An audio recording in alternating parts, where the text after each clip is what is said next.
Welcome to my late review of Mortal Kombat 10. Mortal Kombat 10 is a good example of this new trend in fighting games where there's a real story, like something that's not just kind of underneath some obscure concept. It's there, and the fights just kind of enhance the story. They're part of it. Now, I know Mortal Kombat 9 did this before 10, but 10 continues the tradition, and I love it, and it really gives the game a boost, in my opinion. Mortal Kombat 10 picks up years after Mortal Kombat 9, and it begins with more or less the end of Earthrealm's war against Shinnok, Shinnok being a fallen elder god who's appeared in several previous games. Mortal Kombat 10's story really begins after those events, and it follows the four new characters for the most part. You do get to play as several of the other characters you've known and loved from previous Mortal Kombats. The four new Earthrealm heroes are Cassie Cage, the daughter of Sonya Blade and Johnny Cage, Jackie Briggs, the daughter of Jax Briggs, Kung Jin, who is a descendant of Kung Lao, and for those who haven't seen the article, he's gay. Not like flamboyantly, but they do hint at it, and it's pretty cool to have a gay main character. And finally, Takahashi Takeda, the son of Kenshi, the blind swordsman. While there are other new characters, I don't think they're that important relative to the story. They are pretty cool though, so definitely check them out when you get the chance. Mortal Kombat 10's story is there is evil threatening Earthrealm once more, and they must stop it. Part of it takes place in Outworld, where there is a new Khan, and he is fighting a rebellion until Shinnok's amulet is used as a weapon against him, and that's really kind of one of the key points. Everybody starts chasing after Shinnok's amulet for the obvious reason of it's super powerful. Now, I'm not going to go into any more detail than that because I don't want to do spoilers on this channel. The voiceover work is really good.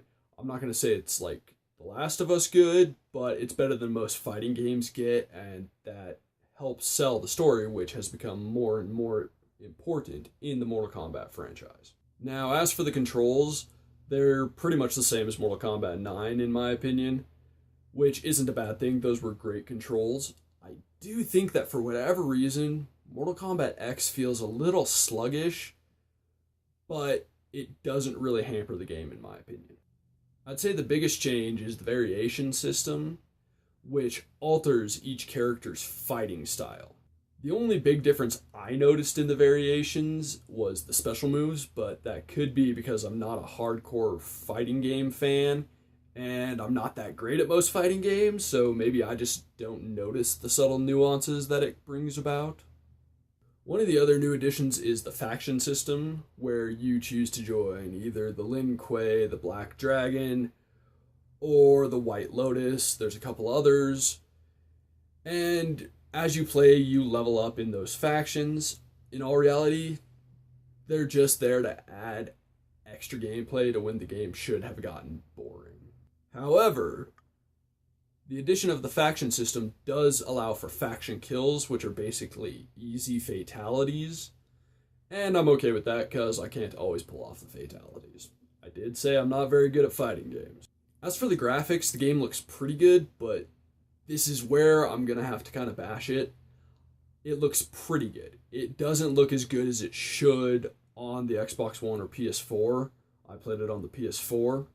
And while I do think there are some things that graphically they would not have been able to pull off on the PS3 and 360, I do feel that they're using the same graphics and game engine to develop the game for the 360 and PS3 as well as the PS4, Xbox One. I think that hurt the graphics in the overall for the PS4 and Xbox One versions. At the end of the day, Mortal Kombat 10 is a buy in my opinion. I loved it. I loved the story that they've been creating, starting with Mortal Kombat 9 and carrying on into Mortal Kombat 10. The controls work for me. I suck, but I still enjoy playing it. And that's what matters at the end of the day for a good game. Thanks for watching. I hope you enjoyed the video. If you did, hit that like button. And if you like what I'm doing in general, feel free to subscribe. Thank you very much. Have a good one.